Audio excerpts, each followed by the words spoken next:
YCP మాజీ MLA Kethireddy Venkatarami Reddy సంచలన వ్యాఖ్యలు చేశారు. నకిలీ మద్యం కేసులో వైసీపీపై చంద్రబాబు ప్రభుత్వం బురద జల్లే ప్రయత్నం చేస్తోందని ఆరోపించారు. నకిలీ మద్యం కేసులో లై డిటెక్టర్ పరీక్షకు సిద్ధమని జోగి రమేష్ సవాల్ చేసిన అంశాన్ని చంద్రబాబు ప్రభుత్వం రాజకీయం చేస్తోందని మండిపడ్డారు.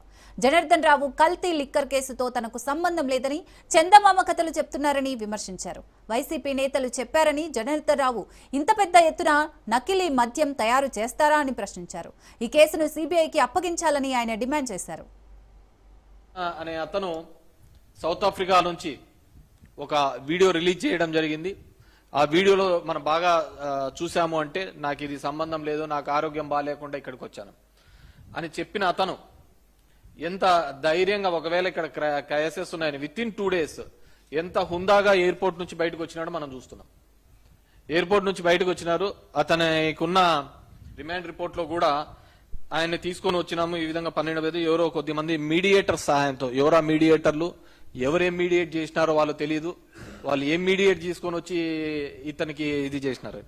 తీసుకొని వచ్చిన తర్వాత ఆయన రాత్రి ఒక వీడియో రిలీజ్ చేస్తాడు చేతులు కట్టుకొని.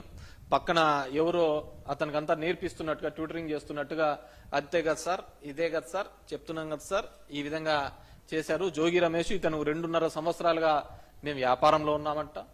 జయచంద్రన్ ఇదైతే మలకల్ చెరువులో అయితే చంద్రబాబు నాయుడు గారికి చెడ్డ పేరు వస్తుందంట. ఈ చందమామ కథలన్నీ అల్లుకుంటా రావడం జరుగుతుంది. మేము ఒకటే చెప్తున్నాం, మా వాళ్ళు ఏదైనా ఒక చిన్న ఊర్లో ఒక ఫ్లెక్సీ కట్టాలంటేనే పోలీసు వాళ్ళు వచ్చి అడ్డం పడి చేస్తా అంటారే, ఒక చిన్న పోస్ట్ పెడతా అంటేనే పోలీసు వాళ్ళు వచ్చి చేస్తా అంటారే, అలాంటిది ఇంత పెద్ద ఒక దందా నడుస్తోంది, ఒక దందా చేస్తున్న దానికి వైసీపీ వాళ్ళు చెప్పినాడని ఎంత ధైర్యం ఉంటే జనార్దన్ రావు గారు చేస్తారు చెప్పండి. జనార్దన్ రావు ఒక వైసీపీ అతను చెప్పాడని చెప్పి జనార్దన్ రావు ఇంత పెద్ద స్కెచ్ లో చేస్తాడా? ఈ జనార్దన్ అనే అతను సౌత్ ఆఫ్రికా నుంచి ఒక